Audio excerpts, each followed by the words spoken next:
Hello, my name's Ian and I sell books on eBay.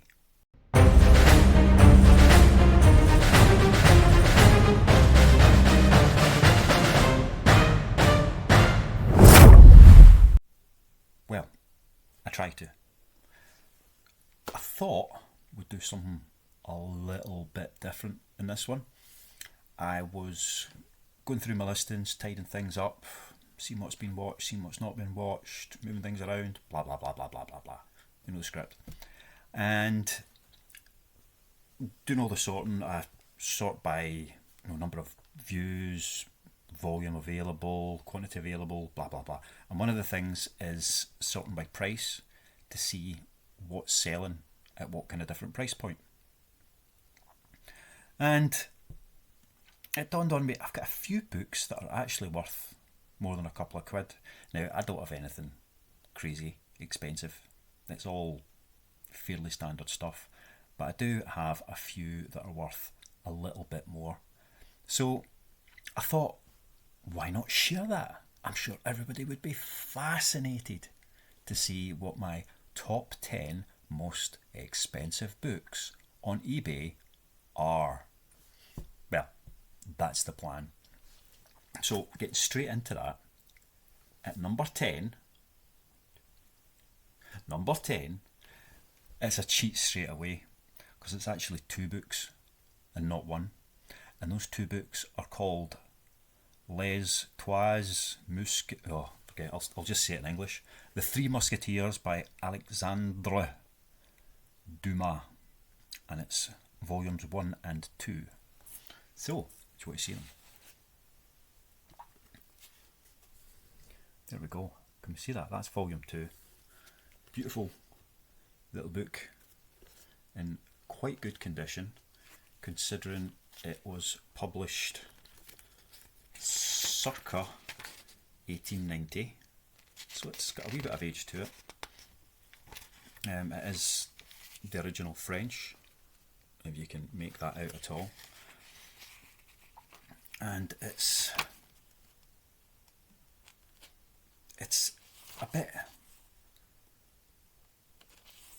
how to describe it, a bit odd the way it's actually written.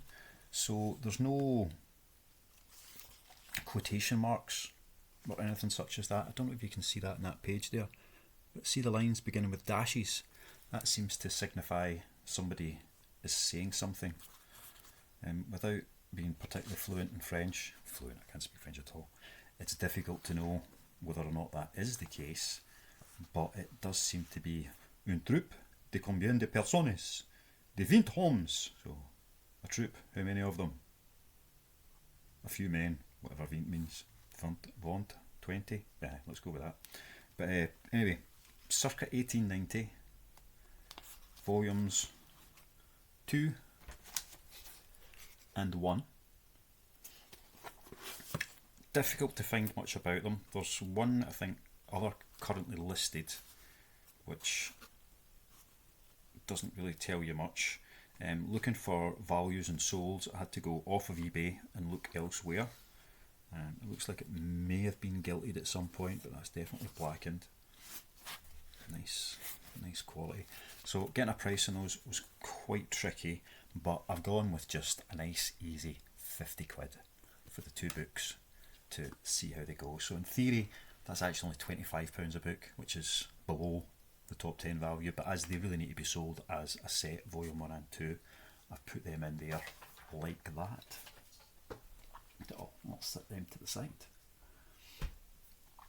The books I've got, it's a mix of old books, popular books, blah blah blah blah, rare books, but we'll see them as we go through. So that's the first two, 50 quid they're listed for. The Three Musketeers by Alexandre Dumas, volumes 1 and 2, printed, published round about 1890. It's difficult to come up with an exact date because people weren't too fussy about putting dates in their books at that point, although more often than not you would find it at the end rather than at the beginning when books get to a certain age, but it's not the case there. But it's 130 odd year old and it's in good condition, and it's a very popular piece, so somebody might like it. Right, Number 9 on the list. A bit different from the last one. This is listed at £52, and that is based on recent solds. 2 or 3 of these have sold for between £50 and £70, and it's a beast. Trotsky, The History of the Russian Revolution. Now, it's a fairly modern paperback. This was, have I got a date on it? 1997. So it ain't old, but it seems to be quite rare.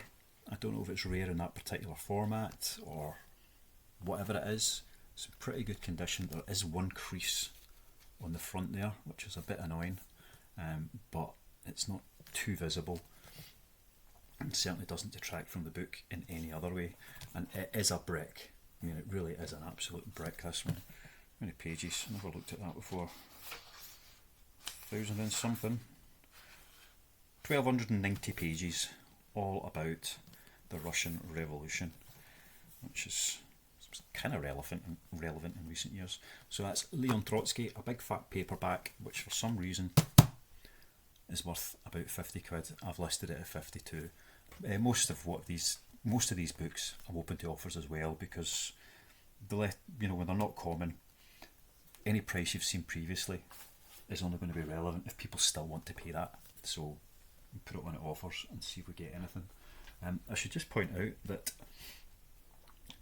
all bar one of these books I've picked up when we pickups and paid no more than 33p for. So even if I get substantially less than what I'm initially looking for any of these, it's still going to be a nice wee profit. Next, we have at £65, number 8 on the list is Umberto Eco, The Name of the Rose. Not an uncommon book, you see it about, but this one is a Folio Society print, if I can get it to come out. So you get a lovely slip case, which is always very nice, and then the books themselves are absolutely gorgeous, the way that they're made. I'm hoping you can see all of that. And there's the front cover detail. Really, they are quite stunning. Beautifully bound. Always lovely end papers. They make an effort with that there. Colour plates, all cracking. So really beautiful book. 2001, so again it's not old by any stretch of the imagination, but the value in these are in the fact that they only do limited runs. Not massively limited, but limited runs, and just the uniqueness, they're very much limited edition books. So absolutely gorgeous book. I want to get more Folio Society books. These are the ones that I would have on my own shelf if I didn't need money and I could afford to collect them. So yeah, gorgeous that one, and that is listed at 65 squids. At number 7, another one for 65 squids. Number 7 is slightly less weighty tome than the was it Trotsky, wasn't it? Yeah, it was Trotsky. And this is from 1935, 4th edition, Labour, Nationality and Religion by James Connolly. So this is quite a unique little, it's essentially a pamphlet. This has been published as a proper bound book on more than one occasion.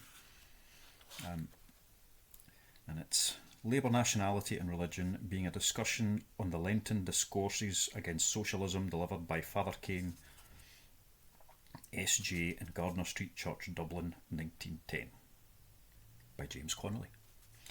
So, made in Ireland, the Irish Transport and General Workers Union published it in 1935. So it's very much, when communism was trying to get a hold, this is all the stuff that was peeking and poking about. I meant to say peeking and poking, but I just saw a thing there about the Pope when I was flicking it here, so that came in. It's in good condition, considering its age. Not quite 100 years old, but it's getting close to it. And just it was a curiosity as much as anything else. And I see, nice nick. Even the original staples have still held. They're a wee bit rusty. You see them in there, but it has still held. So quite collectible. Doesn't sell often. Doesn't sell fast.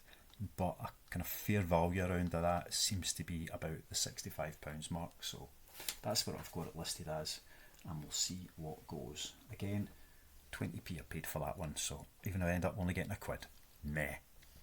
Right, next is the one book that I didn't pick up in the shops. This is actually my own.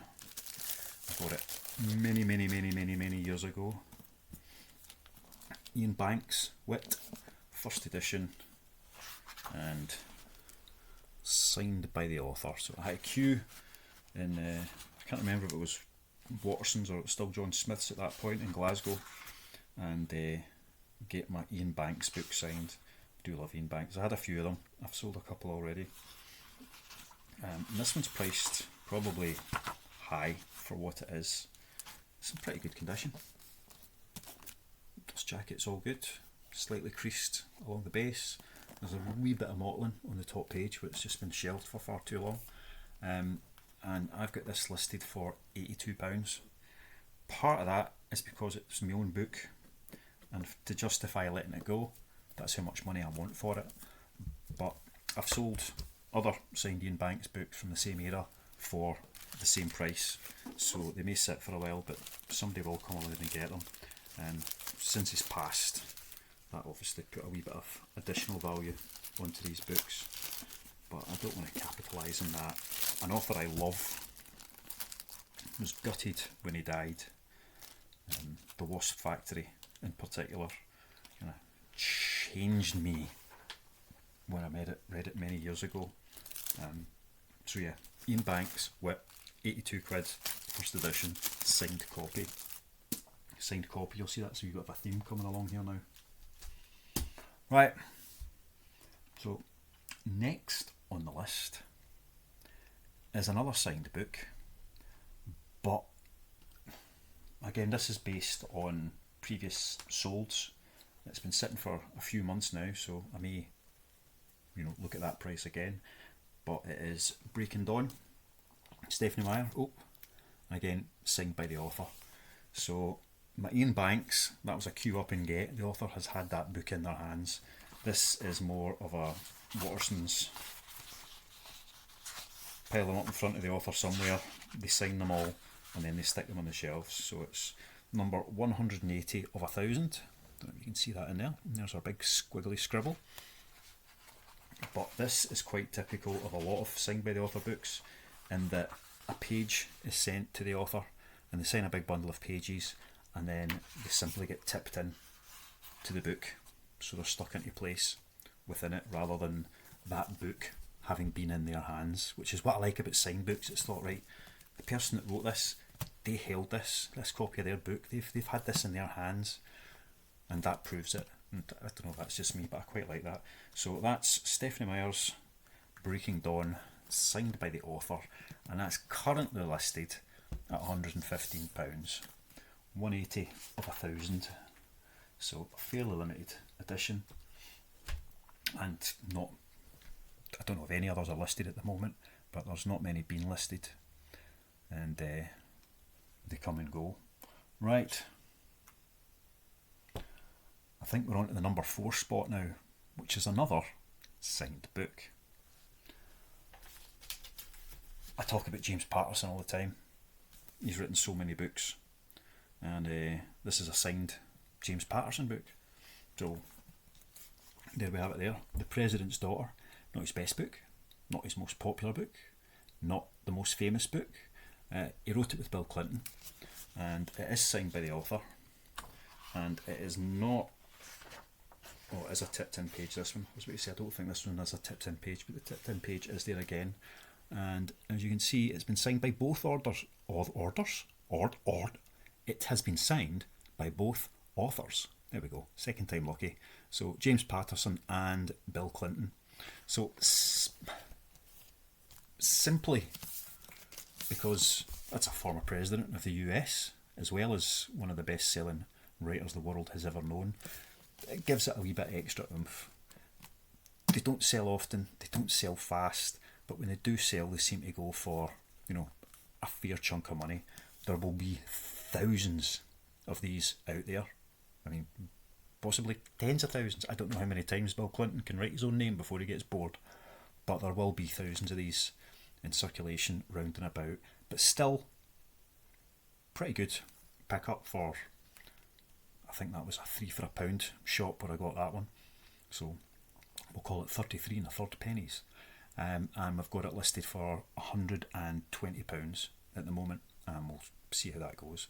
Open to offers, but we'll see what happens. So you'll have spotted that bit of a theme there. A few signed books seem to be worth a wee bit more than their unsigned counterparts.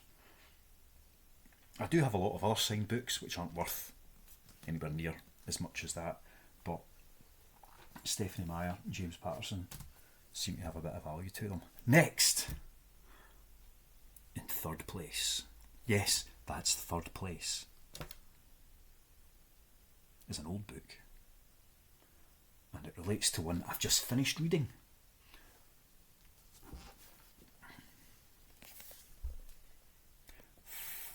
The Dune Encyclopedia, the complete authorised guide and companion to Frank Herbert's masterpiece of the imagination. So, it's not even written by Frank Herbert, compiled by Dr. Willis E. McNally. Now, it's not a particularly old book. The Dune was written in 1955, if I recall correctly. This is 1984. So it's like 30 years after the original book. But for some reason, it seems to be quite popular. I mean, it really is an encyclopedia, the way it's laid out. It's got pictures and everything. I've had a bit of interest in this already. I've only had it listed a few weeks. It originally sold for £5.95 in the UK back in 1984, which I suppose was quite an expensive book back then. Now I've got it listed for the same as the Bill Clinton book, £120. And there has been a bit of interest. Somebody was trying to buy it, but they didn't want to pay the eBay shipping fees to get it out to Croatia, possibly Croatia. So I've still got it sat here. Picked it up in a big pile of sci-fi books. They just had bags that had just been handed in. They didn't want to sort them and said, just take the lot for a £5. So this really did cost me pennies, and it just so happens that it seems to be worth a few pounds. So that's the Dune Encyclopedia by Frank Herbert. It's not in fantastic condition. It's definitely been used as an encyclopedia. You can see some of the corners are a wee bit gone, but the binding, the spine's still good. A couple of creases as you'd expect from paperback. It's nice and solid. There's no loose pages or anything. So yeah, a good neck book as it goes. Alright, that was number 3. Number 2. This is probably my favourite out of this pile, just for kind of like curiosity and interest. And I think it might be the oldest book as well. Popular Recreator. Indeed. So, Victorian. I've been trying to get an exact date on it, and to be honest, I can't find one. But it's, again, round about 1890. So it's about the same age as the Three Musketeer books. Just checking to see if there was something at the back that I got the date from. I don't think there was. No, there wasn't. So the popular Recreator. Big. It's originally been quarter bound, but the corners are beginning to go. You know, the board's showing through. The leather's not come away, but it's dried and split in there. It could probably do with a bit of restoration, but my bookbinding days are behind me, and I do not have the materials or the competence to make a fix of that. But you know, quarter bound leather means that the spine is bound in leather and the corners are bound in leather. So that's a £1/4. It's actually less than £1/4, not a full £1/4, because that should be further out, to be honest, but it ain't. The corners should be quartered and the spine should be out there. But anyway, I'm whittering on now. Nice spine. I'm not sure if all of this is markings or whether it was part of an original design. It looks like it could be part of an original design, but that's a bit fanciful for the Victorian period.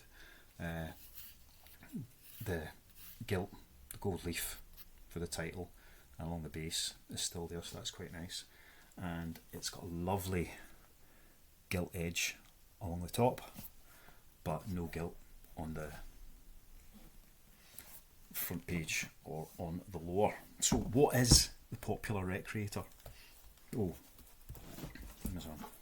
End papers are beginning to come away, but lovely marbled papers in there. And that's like handmade marbled paper, which is the only way they could make it back then, and it's quite beautiful.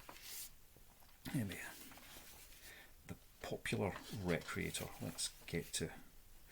So, the Popular Recreator, a key to indoor and outdoor amusements. So, Victorian times. We're getting through the Industrial Revolution. Well, it's beyond that, you know, it's the industrial complex. People have been put to work in factories 7 days a week, because if they were working out in the countryside, they would have had to work 7 days a week to, you know, get their food, agriculture, whatever it might be. In the cities, everybody's working all the time, but suddenly they get a day off.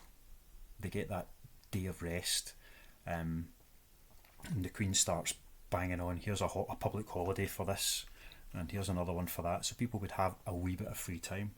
Also, health plummeting. So a big thing there was to try and get people to look after themselves better. And to be honest, folk didn't really play games. I mean, football, rugby, golf, all of these things we've got now, they were existed, but they were events, or they were for them up there, rather than, you know, somebody who's maybe a bit more middle class. This is not a book for the working class. So let's read the introduction, just because it really does amuse me. Toil rules the nation with iron hand, whose finger points continuously in one direction and says, work that you may be wealthy. Education stands with a Minerva-like smile, calm and wise, and whispers, learn that you may be wise. To complete the trio, let us bring forward recreation, bright of eye, glowing of cheek, with ruddy lip pouted to display her glistening teeth. She pants as one out of breath with eagerness, and there is a pure silver ring in her mirthful voice as she bids you pause and remember her and cries, play that you may be healthy. So this was about getting people out and being fit. And quite simply, it has every game that you can imagine, and a few more, listed on how to play, the rules of such. So the very first game in it is Rounders. And we've got croquet, we've got photography, we've got keeping an aquarium, which in this case is just a big jar with an anemone in the bottom. Don't know if you can see that there. Might be a bit careful with this bit. It's absolutely fascinating. Driving, but that's in a horse and cart. We've got colouring portraits, bicycling, which, still love to see Sam Pilgrim riding one of those. Boats and boat sailing, round games, don't know what that is. Hot cockles, the wizard, conversation cards, cricket, skeleton leaves. I mean, it really is quite fascinating. Home pets. Home pets. A chapter on keeping pets. How to have a seed hopper. Play billiards with your canaries. Anyway, that is, I won't go on about it anymore. That is the Popular Recreator. It's a beautiful old book, and I've got that listed currently at £128. So we'll see how it goes. There's a couple of, this is a 2-volume compilation, so it's volume 1 and volume 2 compiled. There's volume 2s available for sale in places just now for round about the same as what I'm looking for the 2. although that's not in great condition, they're in worse condition. I haven't seen any that I've actually sold for a period of time, but I've still got to go and look at some of the kind of real booksellers to see if they've got anything going on them. But lovely wee book. I did have another one that sold just the other day that was gorgeous. From, again, it was about the same period, but the leather was immaculate. Beautiful design in the front. The Universe, or All the Little Things and All the Big Things, something like that was called. Beautiful book, but that sold really, really quickly. I may have underpriced it slightly, and that went out the door. Anyway, we are now on to number one. Number one. Yes, number one. Which is not an old book. It's quite a new book. And I don't know why it seems to be worth what it's worth. Boggles. This author, I've had a few of their paperbacks and they sell really quickly. There's no doubt about that. When you look them up online, massively popular. I mean, huge, phenomenally popular, especially across in the States. Don't know if it's quite got the same traction in the UK yet, but I'm sure she will. It's a lady. Excuse me. There's some fancy editions which are worth quite a bit of money. There's some first editions which are worth quite a bit of money, and the one I've got is a signed copy again, and it is Uprooted by Naomi Novich, one of the two, possibly something slightly different. Again, a mass signed copy. It's a really lovely book. I mean, it's a nice one. This is a tipped in page. Yes, it's another tipped in page. So the pages go out to the authors sign them, send them back, and they get pasted into the books. Tipped in is what we call it. And this is Uprooted. So this book is one of a limited number of signed first editions, but it doesn't say how many is limited, of that limited run they are. So this is 2015 Uprooted. I don't really know what it's about, but it's something to do with dragons. Our dragon doesn't eat the girls he takes, no matter what stories they tell outside our valley. We hear them sometimes from travellers passing through. They talk as though we were doing human sacrifice and he were a real dragon. Of course, that's not true. He may be a wizard and immortal, but he's still a man. Yeah. That's what this is. So, fantasy books, let's say they seem really, really popular. Enchanting in every sense. That's what Robin Hobb says, who, again, not read, but I know is massive. And everybody in the back is Ursula Le Guin, Rothfuss, Cassandra Clare, Maggie Stiefvater, Todd McCaffrey. So yeah, definitely a big fantasy book. It's lovely, clean, good condition, signed by the author, and I've got that one listed for 150 squids. Picked up 20 pence. So, in fact, I think I might even have got that one in Tesco. I can't remember. No, it was the Mick Herron signed books I got in Tesco. That one would have come out of one of the big pickups I do in my weeklies. So, pennies still. So that is the number one book at 150 quid. So no crazy, super valuable books. Although, if all of them were to sell in a day, I'd be able to get the car fixed, pay the rent, all of these things. That would be great. But no, that's my more expensive books as they stand. I do have a lot of other books that are sitting kind of up to that £50 mark. I've got a Handbound Woodworker's Manual. We've got John Grisham, King of Torch, signed. The Symmetries of Islamic Geometrical Patterns. I've got that for about 40 quid. It's a bit of a rare book rather than anything else. Signed Bernard Cornwell, Harlequin. We've got a first edition of George's Marvellous Medicine. Got that in at about 30. An Homeric Dictionary. So 1963 hardcover of that with the dust jacket, and it's in really good condition. That's in for about 30 quid. The Greyhound Trainer.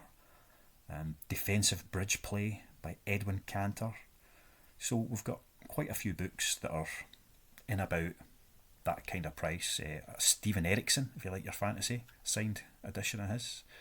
I've got a 1930s Alice in Wonderland illustrated. So I've got quite a few books that are in that value, but those are my top 10 most expensive books that I am currently selling on eBay. Bye. Love you.